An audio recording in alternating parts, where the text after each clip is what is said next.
أهلا وسهلا بكم متابعي الكرام إلى حلقة جديدة وإلى موضوع جديد. وموضوع حلقتنا لهذه الليلة الأمر يتعلق بحدث خطير. دي ميستورا يدعو في إحاطة لمجلس الأمن إلى تقسيم الصحراء المغربية بين المغرب والانفصاليين. لن يتم تقسيم الصحراء أبدا. الصحراء دونها الرقاب، الصحراء دونها 40 مليون مغربي.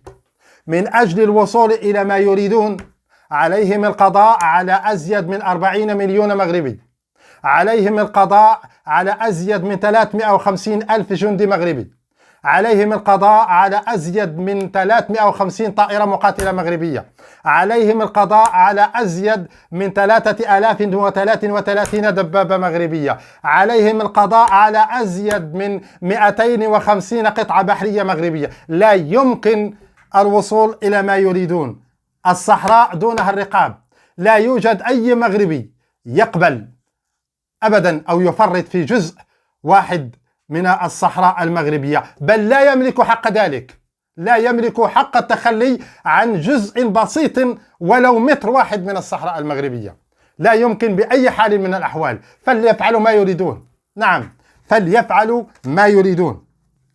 مشروع التقسيم هذا الذي يوجد الآن في العالم العربي ويعملون من أجله كان قد بدأ منذ زمن بعيد. نعم بدأ مع مشروع تقسيم السودان، واللي فعلا وصلوا إلى ما يريدون وقسموا السودان، والسودان الآن يقسم ثانيا. حتى شمال السودان يعملون الآن على تقسيمه. نعم، وهذه المنظومة منخرطة فيها دولة القرامطة أو نظام القرامطة الجزائري، وهو أخطر ثاني أكبر عدو للعالم العربي. نعم، ثاني أكبر عدو للعالم العربي هو نظام القرامطة في الجزائر. نتحدث هنا عن مشروع كبير هدفه تقسيم العديد من الدول العربية. قسموا كما قلنا السودان، وهناك مشروع تقسيم العراق وقد أفلحوا تقريبا في تقسيمه إلى فيدراليات. هناك مشروع تقسيم سوريا إلى شمال وإلى جنوب، والخطر القادم هو المملكة العربية السعودية. نعم سيعملون على تقسيم المملكة العربية السعودية، هذا هدفهم. المنطقة الشرقية سيعمل النظام الجزائري إن هو نجح في مشروع التقسيم في شمال أفريقيا، فكونوا على يقين أنه المغرب الآن هو خط الدفاع الأول ضد التقسيم. هذه الكلمة موجهة إلى العالم العربي، موجهة إلى جميع الدول العربية.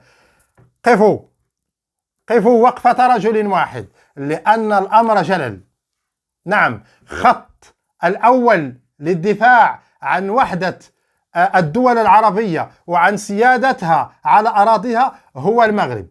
نعم، المغرب الآن يقاتل من أجل الجميع، يقاتل من أجل وحدة الأمة العربية ومن أجل وحدة كل الدول العربية. إن نجحوا في المغرب فسيتقدمون إلى دول أخرى، ولن يكتفوا بالمغرب. نعم، لا، ولن يكتفوا بالمغرب. كلنا شاهدنا ما قام به نظام القرامطة من دعم في قضية تيمور الشرقية مع إندونيسيا، مع أن إندونيسيا بلد مسلم. نعم، ووقف هذا النظام وعمل وشجع على تقسيم تيمور الشرقية.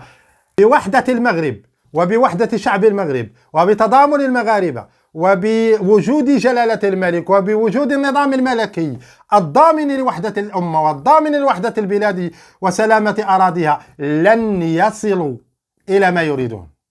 الصحراء حسمت كما قال جلالة الملك في الخطاب الأخير، قد حسم تماما قضية الصحراء، قد تم حسمها تماما، لم يعد هناك مجال للشك. نعم، الأمر حسم. عليهم أي على القرامطة أن يبحثوا لهم عن شغل آخر، عليهم أن يبحثوا عن قضية أخرى. أما المغرب فقد أفشل مشروعهم. المغرب قد أفشل مشروع التقسيم. المغرب قد أفشل مشروع التقسيم. متابعي الكرام، وسامحوني على الانفعال، ولكن هكذا هي الوطنية، هكذا هو الارتباط بالوطن. نعم، عاش المغرب، عاش ملك المغرب، عاش شعب المغرب، عاشت الأمة. العربية والإسلامية، عاش كل أنصار الحق أينما كانوا أينما وجدوا.